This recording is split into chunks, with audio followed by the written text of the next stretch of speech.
नमस्कार दोस्तों, मैं विनय शर्मा अपने चैनल में आप सभी का बहुत बहुत स्वागत करता हूं और आशा करता हूं कि आप सब स्वस्थ होंगे, मस्त होंगे।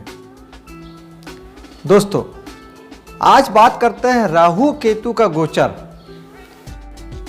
दोस्तों, राहु केतु वक्री चलते हैं, यानी वो पीछे पीछे चलते हैं।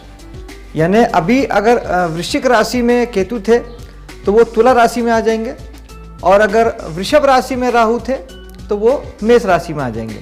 आज जानते हैं कि कर्क लग्न या कर्क राशि वालों के लिए राहु केतु का यह राशि परिवर्तन क्या प्रभाव लेके आया है। राहु हो जाएंगे 10वें भाव में, केतु हो जाएंगे 4थे भाव में। दोस्तों, राहु केतु का फल बताने से पहले मैं राहु केतु के बारे में आपको बता देता हूं कि बेसिकली राहु और केतु हैं क्या। बाकी कहानी तो आपको पता है कि राहु सर हैं और केतु धड़ है, लेकिन व्यवहारिक जगत में राहु और केतु बिल्कुल उल्टे हैं दोस्तों, बिल्कुल विपरीत हैं। जहां राहु केवल सोचना है, विचार है, वहीं केतु करना है, कर्म है। राहु मोह है, केतु मुक्ति है। राहु भोग है, भोगी है, तो केतु योगी है। बिल्कुल उल्टा है दोस्तों। राहु मोह है, माया है, इच्छा है, डिजायर है, और ऐसी इच्छा है जो पागलपन देती है। राहु आपको जिद देता है, पागलपन देता है, एक्साइटमेंट देता है। किसी भी प्रकार से इच्छा पूर्ति के लिए जो भी करना पड़े, चाहे जान देना पड़े, चाहे जान लेना पड़े, दुनिया इधर से उधर हो जाए, आपको ये चीज़ चाहिए तो चाहिए। वो जो पागलपन है वो राहु देता है। और इसके ठीक उल्टे केतु इच्छाओं से मुक्त करता है, विरक्ति देता है, डिटैचमेंट देता है, आपको सारी चीज़ों से, संसार और सांसारिक चीज़ों से न्यूट्रल बनाता है, आपको मोक्ष की ओर ले जाता है, माया से दूर हटाता है। राहु माया है, राहु भ्रम है, राहु एल्यूजन है, और केतु यथार्थ है, सत्य है, कर्म है। केतु वर्तमान है। आप जिस वर्तमान में अभी रह रहे हैं, आपका जो भी वजूद है, जो भी आपका कैरेक्टर है, व्यक्तित्व में आपने जो भी गुणधर्म आप लेके आए हैं, पिछले जितने भी जन्मों से आपने जो भी गुणधर्म इकट्ठा किया, जो भी आप प्रारब्ध लेके आए हैं, वो सब केतु है। आपका पिछला और वर्तमान केतु है। यानी आप आज जो भी हैं वो सब पीछे की वजह से हैं। जितने जन्मों में आपने जो कुछ भी किया, जो कुछ भी सीखा, वो आज आप हैं, वो केतु है। और जहां आपको जाना है, जहां की इच्छा है, जो आप बनना चाहते हैं, जो आपकी डिजायर है, जो कहीं नहीं है, सिर्फ आपकी कल्पना में है, वो राहु है। राहु को बस चाहिए, सिर्फ सर है, सिर्फ मुंह है, खाता है, पेट भरता नहीं क्योंकि पेट है नहीं। और केतु के पास खाने के लिए सर ही नहीं है, सोचने के लिए इंद्रिय ही नहीं है, क्योंकि 4 इंद्रियां तो सिर्फ चेहरे पे ही है, आंख, नाक, कान, मुंह। तो ना उसे बोलने की जरूरत है, ना उसे सुनने की जरूरत है, ना उसे दिमाग सोचने की जरूरत है, उसे बस करना है। लेकिन दोस्तों, एक थोड़ी सी यहाँ पे भ्रम की स्थिति होती है। लोग केतु को लेके ये सोचते हैं कि केतु के समय में आदमी बिना सोचे समझे काम करेगा, बिना विचारे काम करेगा, वो सिर्फ करेगा। नहीं, इसका ये मतलब बिल्कुल नहीं है। इसका मतलब वो है जो गीता में श्री कृष्ण कहते हैं कि कर्म करो और फल की चिंता मत करो। यानी आप कर्म तो करेंगे, लेकिन फल रहित कर्म करेंगे। आपको क्या मिलना है आप उसे सोचेंगे नहीं। अच्छा मिले, बुरा मिले, मिले ना मिले, कोई लेने देना नहीं है। कर्म आप सोच विचार के करेंगे। क्या करना है ये आपको मालूम होगा, क्या करना है आपको मालूम होगा, आप बस करेंगे, परिणाम नहीं सोचेंगे, और यही केतु है। और दोस्तों, एक चीज और आपको महत्वपूर्ण चीज बता देता हूं फल बताने से पहले, कि जो भी ग्रह होते हैं, सबसे बड़ा उपाय एस्ट्रोलॉजी में यही है दोस्तों कि हम ग्रह जो चाहते हैं या ग्रह जैसे हैं, ग्रहों के हिसाब से ही हम अपने आप को ढाल लें, हम वही बन जाएं। तकलीफ सिर्फ तब आती है जब हम उसके अगेंस्ट में जाते हैं, हम उसको उल्टा करते हैं। लेकिन ग्रह की जो ऊर्जा है उसको हमको अपने काम में लगाना है, ये जागरूकता चाहिए। और ये नज़रिया देता है एस्ट्रोलॉजी। ज्योतिष आपको वही नज़रिया देता है कि आपको करना क्या है। जैसे छठा भाव होता है ऋण लेना है, तो ऋण देना भी तो है। बीमारी है तो एक बीमार भी छठे भाव से आता है, एक डॉक्टर भी छठे भाव से बनता है। आप बीमार भी हो सकते हैं और आप डॉक्टर भी हो सकते हैं। आपको कर्म क्षेत्र आपकी बीमारी है, आप चाहे डॉक्टर बन जाए, मरीज बन जाए। यही बात हर जगह लागू होती है दोस्तों। आपके ऊपर है कि आप उसको हैंडल किस तरीके से करते हैं। आप यूज करेंगे ग्रह की ऊर्जा को, आप यूज करेंगे तो ग्रह आपके लिए काम करेगा, और नहीं तो ग्रह आपको अपनी दिशा में खींचेगा, वो अपने ढंग से आपसे काम कराएगा। मान लीजिए आपका लड़का बिगड़ा हुआ है तो वो अपने या तो अपने ढंग से वो करेगा जो करना है उसको, या तो आप उसे अपने ढंग से कहीं पे लगा लीजिए, अपने ढंग से काम करवा लीजिए। बस वैसे ही ग्रह हैं। जैसे आपके बच्चे होते हैं, या तो वो अपनी दिशा में आपको खींच लेते हैं, या आप उसे अपनी दिशा में खींच लेते हैं, अपने हिसाब से करवाते हैं, या वो अपने हिसाब से करता है। आप अपने हिसाब से नहीं कराएंगे तो बच्चा हर हाल में अपने हिसाब से करेगा, क्योंकि उसको करना तो है ही है। हर इंसान के पास में एक ऊर्जा होती है, उसे कुछ ना कुछ तो करना है। आप नहीं बताएंगे क्या करना है, उसे क्या करना है नहीं मालूम, तो वो तो करेगा ही जो करना है। और आप बताएंगे, उसे लाइनअप करेंगे, बचपन से उसे दिशा देंगे, ज्ञान देंगे, तो उस दिशा में काम करेगा। यही बात ग्रहों के साथ लागू होती है। ग्रहों के पास अपनी एक ऊर्जा है, उनका अपना एक एटमॉस्फेयर है। आप नहीं बताएंगे क्या करना है तो ग्रह अपने हिसाब से करेगा, नहीं तो आप उसे कराइए। अब फल पे आ जाते हैं दोस्तों। ये बात आपको हमेशा याद रहेगी तो बहुत आसान हो जाएगा आपको चीज़ों को समझना, और हर ग्रह के लिए इससे बढ़िया उपाय नहीं है दोस्तों। चौथे भाव में केतु है और दसम भाव में राहु। चौथे भाव में राहु की दृष्टि पड़ेगी चौथे भाव में, और केतु की दृष्टि पड़ेगी दसम भाव में। यानी इस प्रकार से अगर हम जब महादशा या अंतरदशा देखते हैं तो राहु है या केतु है, हम किसी एक की भविष्यवाणी करेंगे। राहु जहाँ है, केतु जहाँ है, वहाँ की भविष्यवाणी करेंगे। लेकिन गोचर में ऐसा नहीं होता। गोचर में तो सारे ग्रह एट ए टाइम आपको फल दे रहे हैं, चाहे शुक्र है, बुध है, सूर्य है, चंद्र है, मंगल है, वो जो जहाँ है वहाँ पे आपको फल दे रहा है। वैसे ही राहु केतु भी एक समय में दोनों फल देंगे आपको। राहु अपनी जगह का फल देगा, केतु अपनी जगह का फल देगा, और उनकी दृष्टि भी है, सप्तम दृष्टि एक दूसरे के घर में। तो वो एक मतलब आपको कंफ्यूजन भी पैदा करने की कोशिश करेंगे।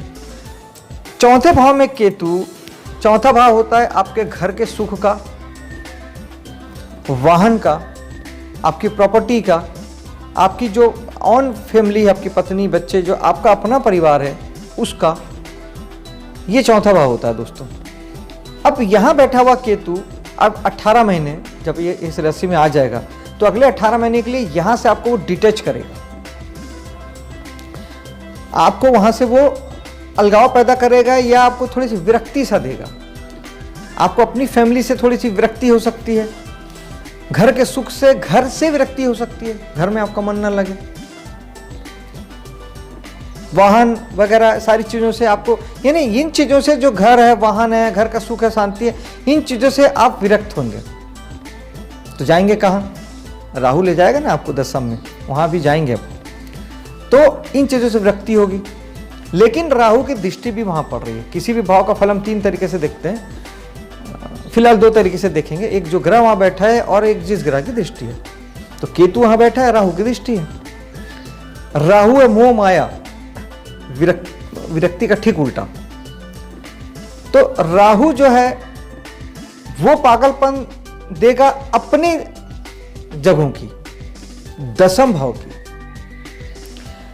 राहु दसम भाव का पागलपन देगा, इसीलिए चौथे भाव से आपका हटना होगा।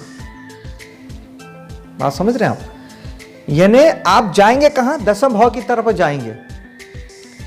दसम भाव आपको खींचेगा, दसम भाव के काम आपको खींचेंगे, दसम भाव के कर्म क्षेत्र आपको खींचेंगे, तो आप ऑटोमेटिक चौथा भाव से आप दूर होने लगेंगे। दूर मतलब आप एक समय में आदमी एक ही काम कर सकता है।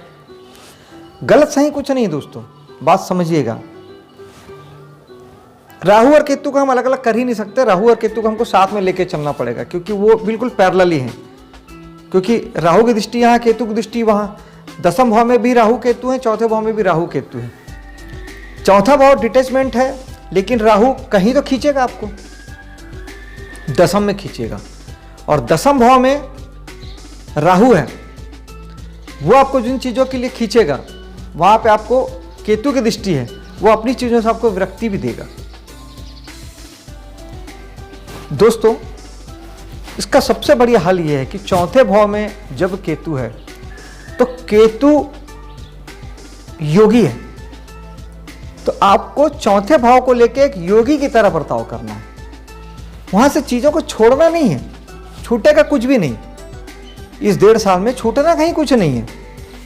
आप चौथे भाव का फल को आपको केतु की तरह जीना है। देखिए वहां राहु भी दृष्टि मार रहा है और केतु है। राहु केतु दोनों भ्रम पैदा करेंगे। राहु का काम इल्यूजन है, राहु भ्रम है, राहु भ्रम पैदा करता है, भ्रमित करता है, राहु भ्रम पैदा करता है। तो आपको कहीं पर भी, और केतु जो है वो क्लैरिटी देता है। तो चौथे भाव में भी आपका भ्रम और क्लैरिटी है, और वहां पे भी भ्रम और क्लैरिटी 10वें भाव में भी आएगा, क्योंकि वहां भी राहु केतु, यहां भी राहु केतु। लेकिन अच्छा फल कब मिलेगा आपको मैं ये बताता हूं। चौथे भाव के जब फल की हम बात कर रहे हैं कि गाड़ी, घर, आपका परिवार, पत्नी, बच्चे, घर का सुख, जब हम इसकी बात कर रहे हैं तो यहां पर आपको चौथे भाव में केतु बैठा है, तो आपको केतु की तरह से ट्रीट करना ही है, केतु की तरह से जीना है। यानी आपको कर्म करना है, फल की चिंता नहीं करना है। ये नहीं कि आपको कर्म नहीं करना है, ये भी नहीं कि कुछ गलत करना है, आपको फल की चिंता नहीं करना है। जो होगा देखा जाएगा। मकान को लेके अब राहु की दृष्टि है, राहु क्या टेंशन देगा आपको?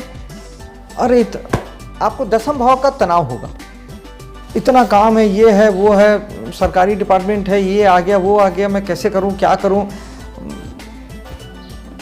नहीं, चौथे भाव की चीजों को लेकर आपको परेशान होना ही नहीं है। चौथे भाव को लेकर आपको मुक्त हो जाना है। चौथे भाव का जो भी रिजल्ट आ रहा है, पत्नी, बच्चे, गाड़ी, वाहन, घर का सुख, ये अगर आपको नहीं है, क्योंकि केतु विरक्ति दे रहा है, तो आप यहां से न्यूट्रल हो जाइए। आप जब न्यूट्रल हो जाएंगे, इन सारी चीजों से आप मुक्त हो जाएंगे, आप सोचना बंद कर देंगे। गाड़ी के बारे में, वाहन के बारे में, घर के बारे में, पत्नी, बच्चे, इनके बारे में सोचना जब बंद कर देंगे, तो आप देखेंगे कि आपको बहुत अच्छे रिजल्ट आ रहे हैं। जब आप केतु बन जाएंगे ना, केतु वहां बैठा है, जब आप खुद केतु बन जाएंगे, आप जब योगी बन जाएंगे, लाइक ए योगी ट्रीट करेंगे, तो आपको बहुत अच्छे रिजल्ट आएंगे। आपको बहुत सुख मिलेगा घर पे, आपको बहुत आराम महसूस होगा, गाड़ी का सुख मिलेगा, घर का सुख मिलेगा, सब कुछ मिलेगा, परिवार का सुख मिलेगा। आप बहुत अच्छा महसूस करेंगे। कब? जब आप इन चीजों के बारे में नहीं सोचेंगे।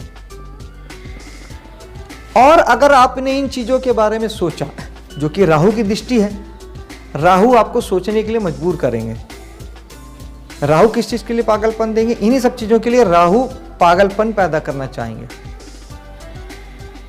आपको नहीं जाना है राहु की तरफ। आप अगर राहु की तरफ गए, आपने सोचा कि मुझे घर का सुख चाहिए, मकान का सुख चाहिए, गाड़ी चाहिए, वाहन चाहिए, फैमिली का सुख चाहिए, आप जितना ज्यादा इस दिशा में सोचेंगे, उतना इन सब चीजों से आप दूर होते जाएंगे, इतनी प्रॉब्लम क्रिएट होने लगेगी। आप इसको करके देखिएगा। मैं 10वें भाव, चौथे भाव दोनों का फल आपको बता रहा हूं, आप इसको करके देखिएगा, महसूस कीजिएगा। 1 महीना लगेगा, 2 महीना लगेगा, आपको सारे नतीजे सामने आ जाएंगे। 18 महीने के लिए राहु केतु, 1.5 साल के लिए, महीना 2 महीना आप प्रयोग में निकाल दीजिए। अगर आप चाहते हैं आपके साथ अच्छा हो, तो चौथे भाव के जो चीजें हैं उनसे आपको मोह नहीं पालना है, आपको न्यूट्रल रहना है, इन्हें कर्म करना है, फल की चिंता नहीं करना है, योगी बन जाना है, तो आपको अच्छे फल मिलेंगे। और आप अगर मोह पालेंगे, आप इनके प्रति लगाव रखेंगे, तो आपको अच्छे रिजल्ट नहीं मिलेंगे। मैं कह रहा हूं कि आप इसे प्रायोगिक करके देख सकते हैं। चौथे भाव की जो चीजें हैं, घर, गाड़ी, वाहन, घर का सुख, घरेलू सुख, घर की शांति, पत्नी, परिवार, बच्चे, आप मुंह करके देखिए और फिर देखिए कि आपको क्या रिजल्ट मिलता है। और आप उससे मुक्त होकर देखिए, आप बिल्कुल रिलैक्स होकर देखिए, आप बिल्कुल न्यूट्रल हो जाइए, बिल्कुल बिना किसी इच्छा के हो जाइए, फिर देखिए आपको क्या रिजल्ट मिलता है। बिना इच्छा के जो रिजल्ट मिलेगा, जबरदस्त रिजल्ट मिलेगा। लेकिन आप करके जरूर देखिएगा इसको, कि आप जीवन में हो भी रहा है तो उसको जागरूक होकर देखिएगा, अवेयर होइएगा चीज़ों को लेके। आप खुद जब अवेयर हो जाएंगे, देखने लगेंगे, तो आपको दिखने लगेगा दोस्तों। और ठीक इसका उल्टा 10वें भाव में हो रहा है। अब 10वें भाव चलते हैं। अगर 10वें भाव की चीज़ों को लेके आप साधु बनने की कोशिश करेंगे तो बर्बाद हो जाएंगे। ये समझने वाली बात। 10वें भाव में है राहु। राहु देते हैं पागलपन, अब आपको दसम भाव की चीजों के लिए पागल होना है। जी हां, आपने सही सुना, दसम भाव की चीजों के लिए आपको पागल होना है। अगर आप पागल नहीं होंगे तो काम नहीं चलेगा। यहां अगर आपने केतु बनने की कोशिश की, घर के सुख के लिए, घर के साधन के लिए, घर परिवार बच्चे गाड़ी के लिए अगर आपने अपने कर्म से मुंह मोड़ा, अपने कर्म क्षेत्र है दसम भाव, शासन सत्ता है दसम भाव, मान सम्मान प्रतिष्ठा है दसम भाव, यहां से आप हटे और आपने ये सोचा कि यार घर ज्यादा जरूरी है, बच्चे ज्यादा जरूरी हैं, परिवार ज्यादा जरूरी है, घर का सुख शांति ज्यादा जरूरी है, वाहन का सुख ज्यादा जरूरी है, आप निपट जाएंगे। आप दसम भाव का इतना बुरा फल आपको मिलेगा कि आप सोच नहीं सकेंगे। आपको दसम भाव की जो चीजें हैं, आपका कर्म क्षेत्र, आपको अगले 1.5 साल अपने काम में डूबना पड़ेगा, आपको पागल होना पड़ेगा, सब चीज छोड़ना पड़ेगा, आपको किसी चीज की चिंता नहीं करनी पड़ेगी, ना घर ना गाड़ी ना घर परिवार, आपको पूरी तरीके से पागल होना पड़ेगा अपने काम के लिए। शासन सत्ता की कोई चीज है, वहां से लेके कोई बात है उसके पीछे भुड़ना पड़ेगा, कोई बुरी भी बात भी है तो उसको आपको कंप्लीट करना पड़ेगा, कोई कमी है किसी प्रकार का कोई है, कोई सरकारी दबाव तो उसको आपको फुलफिल करना पड़ेगा, वहां से आपको उसको कंप्लीट करना पड़ेगा, आप उसको छोड़ नहीं सकते। मान सम्मान प्रसिद्धि वाला फील्ड है, आपको वो करना पड़ेगा। भले आपको दुनिया कुछ भी बोलती रहे कि यार तुम नाम के पीछे भग रहे हो, प्रसिद्धि के पीछे भग रहे हो, काम के पीछे भग रहे हो, घर में पत्नी बोले बच्चे बोले कि बोले आप तो खाली नाम और काम के पीछे भग रहे हो, घर पे आपका ध्यान ही नहीं है, कोई दिक्कत नहीं है, जिसको जो बोलना है बोलने दीजिए, आपको भागना पड़ेगा। नहीं तो दसम भाव में राहु बुरा फल देंगे। दसम भाव में आपको केतु नहीं बनना है, वहां केतु की दृष्टि है, वो आपको वहां से विरक्त करना चाहेंगे, काम से हटाएंगे, शासन सत्ता से हटाएंगे, मान सम्मान प्रसिद्धि से हटाएंगे। कहां ले जाना चाहेंगे? चौथे भाव में। केतु यहां से हटा के अपने चौथे भाव में ले जाना चाहेंगे। नहीं नहीं तुम ये करो, नहीं, दसम भाव में आपको केतु नहीं बनना है, दसम भाव में आपको विशुद्ध राहु बनना है, और चौथे भाव में आपको राहु नहीं बनना है, चौथे भाव में आपको केतु बनना है। चाहे आपने कितनी भी किताबें पढ़ी हो, कितने भी आपके अच्छे विचार हो कि परिवार ही सब कुछ है, ये वो, ये बात सिर्फ 1.5 साल के लिए मैं कह रहा हूँ। और इन सारी बातों का रिजल्ट अगर आपकी कुंडली में भी इस तरह की परिस्थितियाँ हैं, योग है, संयोग हैं, तो जो भी अच्छी बातें बुरी बातें हैं उसी के हिसाब से आपको इसका फल में बढ़ोतरी हो जाएगी। दोस्तों, राहु गोचर के जो ग्रह होते हैं वो परिणाम को अंतिम उसमें पहुंचाते हैं। आपके जो भी योगाज होते हैं कुंडली में, जो भी योग संयोग होते हैं, जो भी अच्छे बुरे होते हैं, वो कंप्लीट होते हैं राशियों के गोचर से। यानी ग्रहों के जो गोचर होता है वो उसको कंप्लीट मुकाम पे पहुंचाते हैं, अपनी मंजिल पे पहुंचाते हैं। यानी उसको व्यवहारिक धरातल पे उसको राशि के जो ग्रह हैं वो लेके आते हैं। वहाँ पे वो एक संभावना के तौर पे रहते हैं, एक होता है कि ऐसा होगा, ऐसा हो सकता है। वो होता तब है जब राशि के ग्रह भी उनको पूर्णता में ले आते हैं और अपना सील ठप्पा लगाते हैं, तब वो काम होता है। यानी उसको पूर्ण करने का काम गोचर के ग्रह करते हैं। यानी कुंडली में अच्छे बुरे जो भी योग हों वो उसको कंप्लीट करते हैं, उसको पूर्णता में पहुंचाते हैं, अपनी तरफ से एड ऑन कुछ नहीं करते। गोचर के ग्रहों में इतनी ताकत नहीं होती है कि वो सेपरेटली फल दे सके। अगर आपकी कुंडली में योग नहीं है, कुंडली में वैसी दशा अंतरदशा महादशा नहीं चल रही है, उस तरह की कुछ भी परिस्थिति नहीं है, सेपरेटली फल नहीं दे सकते। हालात बनेंगे, परिस्थिति बनेगी, बहुत मामूली ढंग से चीज़ें काम करेगी, एटमॉस्फेयर बनेगा, लेकिन वो चीज़ें कुछ समय के लिए होगी और फिर वो अपने आप खत्म हो जाएगी।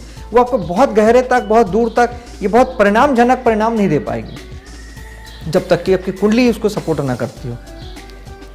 तो दोस्तों, दसम भाव में आपको पागल होना है और चौथे भाव में आपको डिटैच रहना है, विरक्त रहना है। वहाँ केतु है, यहाँ राहु है, और इसके आप ठीक उल्टा करके देख सकते हैं। मैं फिर बोल रहा हूँ, आप देख सकते हैं।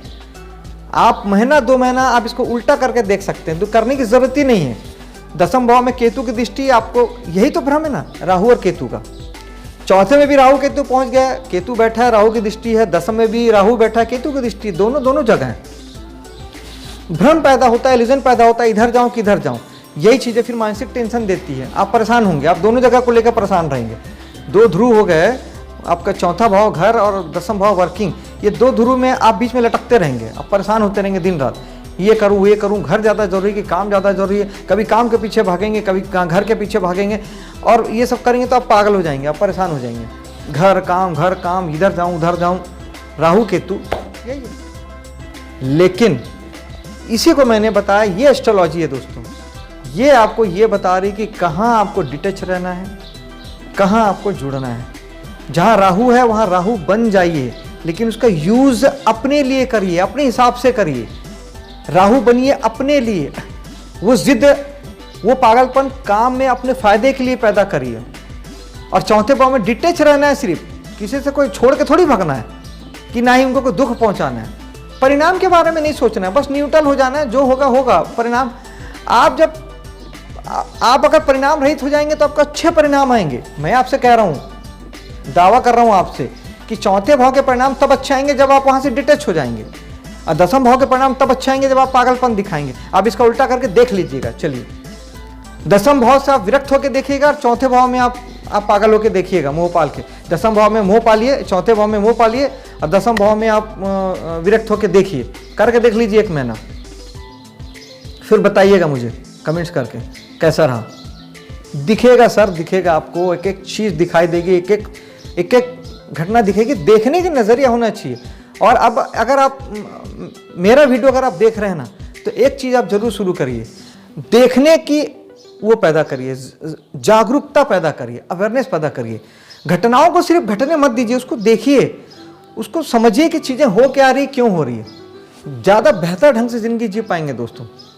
जब अवेयरनेस बढ़ती है ना, तो समझ बढ़ती है, और फिर सारी प्रकृति, सारा ब्रह्मांड, सारी कायनात उससे रिलेटेड चीज़ों को आपके सामने और लाने लगता है। जैसे आप YouTube या गूगल में आप करते हैं कि कोई एक चीज़ आप टाइप कर दीजिए, बस एक शब्द बोल दीजिए, एक टिप टाइप कर दीजिए, उससे रिलेटेड, उससे मिलते जुलते हजारों कंटेंट ठक ठक ठक ठक आपके सामने आ जाते हैं। यही चीज़ प्रकृति और ब्रह्मांड भी करती है। जिस चीज़ को आप ढूंढते हैं या जिस चीज़ को आप करते हैं, जिस विषय में अपना ध्यान केंद्रित करते हैं, फिर प्रकृति ब्रह्मांड उससे रिलेटेड सारी चीजें, वही चीजें आपके आसपास आपके सामने भेजने लगती है। यही तो आकर्षण का सिद्धांत भी है। अंत में राहु केतु का उपाय बता देता हूं।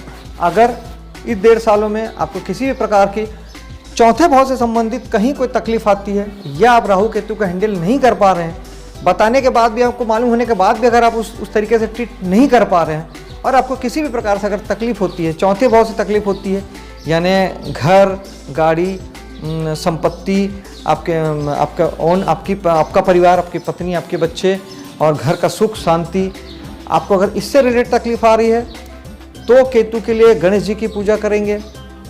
गणेश जी से केतु ठीक होते हैं।